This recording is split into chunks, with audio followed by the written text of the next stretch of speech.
আসসালামু আলাইকুম বন্ধুরা, সবাই কেমন আছেন? আশা করি আল্লাহর রহমতে সবাই ভালো আছেন। আমি আলহামদুলিল্লাহ ভালো আছি।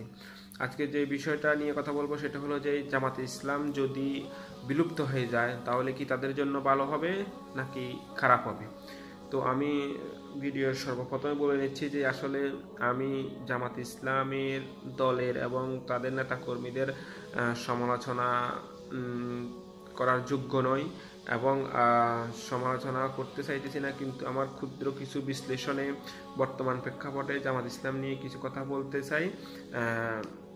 আমি প্রথমে ক্ষমা চেয়ে নিচ্ছি যদি জামাত ইসলামের কোনো ভাই নেতাকর্মী অথবা সমর্থক যদি আমার এই ভিডিও দেখে কোনো কষ্ট পেয়ে থাকেন, তাহলে আমি অত্যন্ত ক্ষমাপ্রার্থী এবং দুঃখিত। আশা করি আপনারা সবাই জিনিসটা পজিটিভলি নেবেন, এটাই কামনা করছি। তো আপনারা জানেন বাংলাদেশের কিছু মিডিয়া খবর দিয়েছে, বিশেষ করে প্রথম আলো পত্রিকাতে একটা খবর দেখলাম যে জামাত বিলুপ্তি নিয়ে দলের ভিতরে মতবিরোধ চলতেছে।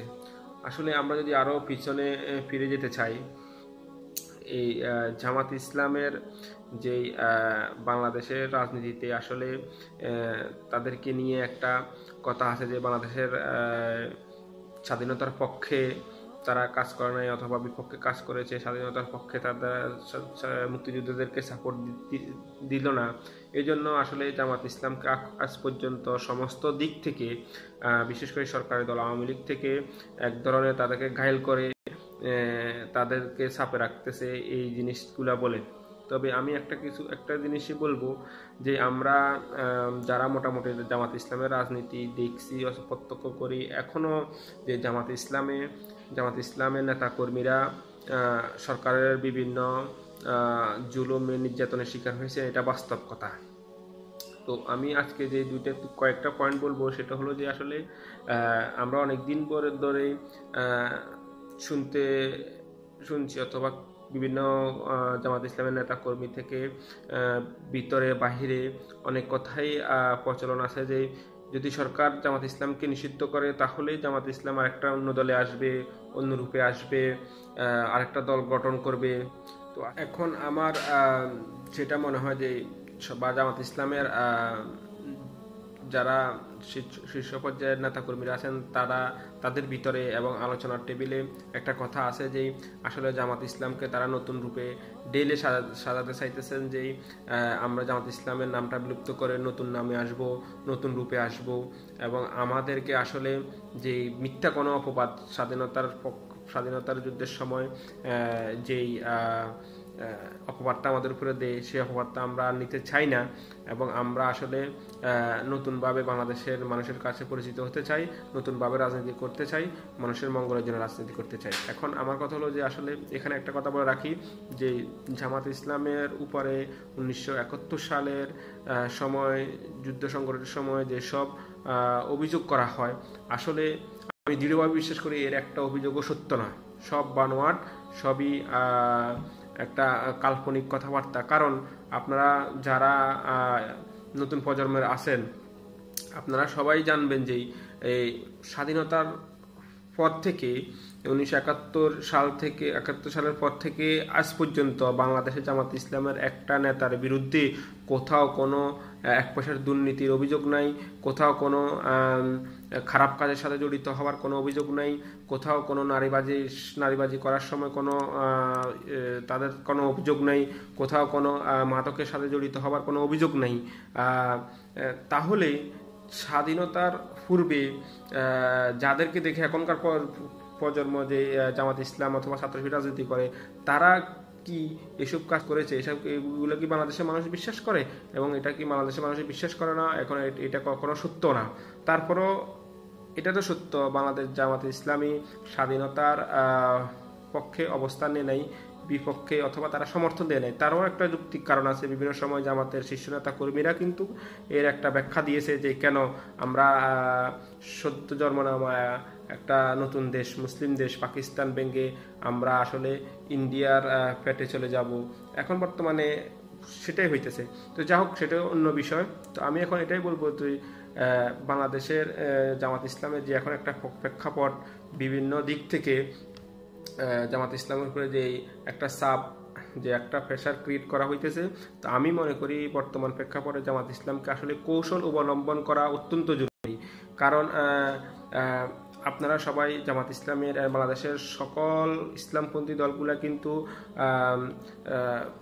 কম বেশি তুরস্কের প্রেসিডেন্ট এরদোগানকে চিনেন, অথবা তার রাজনীতি সম্বন্ধে যদিও তার মানুষের কম ধারণা আছে, কিন্তু এই এরদোগানকে ফলো করেন, এবং এরদোগানও সেম এরকম তার অরিজিনাল যে ইসলামিক দল, মূল যে ইসলামিক দল, সেই দল থেকে বাইর হয়ে সে নতুন দল করেছে।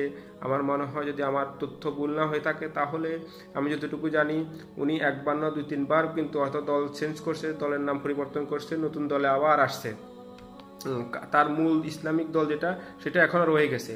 এখন তিনি কিন্তু কৌশল অবলম্বন করে সাময়িকভাবে উনি যে তুরস্কের যেই নাস্তিক্যবাদী কামাল আতাতুর্কের বিভিন্ন সংবিধান মোতাবেক, তাদের মতো সংবিধান মোতাবেক ওটাকে মেনেই উনি কি করেছেন যে আস্তে আস্তে আস্তে আস্তে আস্তে মানুষের দ্বারা দ্বারাই গিয়েছেন, দল গঠন করেছেন, এবং আজ তিনি তুরস্ককে খাঁটি একটা মুসলিম কান্ট্রি হিসেবে পরিণত করেছে, যেখানে বিশ্বের কোথাও এখন যদি মুসলিমরা নির্যাতিত হয়, সর্বপ্রথম তুরস্কের প্রেসিডেন্ট এবং তুরস্কই প্রতিবাদ জানায়। আর সেটা আমরা সব ক্ষেত্রে দেখেছি, মায়ানমার বলেন, ফিলিস্তিনি বলেন, ইরাক, সিরিয়া, আফগানিস্তান, সব জায়গায় বলেন। কিন্তু এই তুরস্ক একসময় নাস্তিকতার হাতে ছিল, তুরস্ক ইসলাম বিদ্বেষীদের হাতে ছিল। সেই তুরস্ককে উনি কৌশল অবলম্বন করে তাদের সাথে তখন হাত মিলিয়ে তাদের সংবিধান মোতাবেকই তো ওনারা কি করছে, রাজনীতির মাঠে গেছে, মানুষের দ্বারে গেছে। এখন কিন্তু আস্তে আস্তে সংবিধান চেঞ্জ করে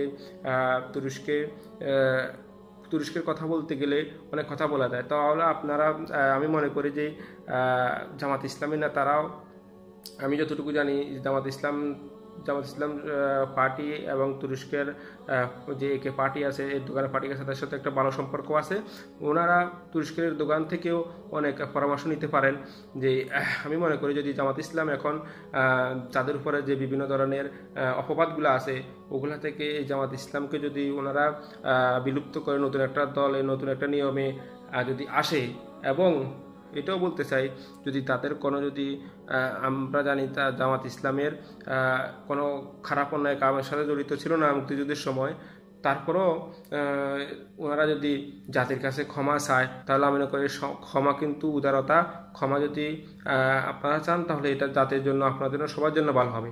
তো আমি পরিশেষে একটা কথাই বলতে চাই, এটা আমার ব্যক্তিগত মতামত, যদি জামাত ইসলামী এই নামটা বিলুপ্ত করে, যদি অন্য একটা নামে অন্য নতুনদের নিয়ে গঠিত হয়ে যদি জামাত ইসলাম যদি তাদের রাজনৈতিক কার্যক্রম শুরু করে, তবে আমি মনে করি বাংলাদেশের রাজনীতির জন্য, ইসলামপন্থী রাজনীতির জন্য একটা ভালো দিক হবে, এবং আশা করি তারা সবাই এটাই করবেন। তো আজকে এই পর্যন্ত, সবাই ভালো থাকবেন। আল্লাহ হাফেজ, আসসালামু আলাইকুম।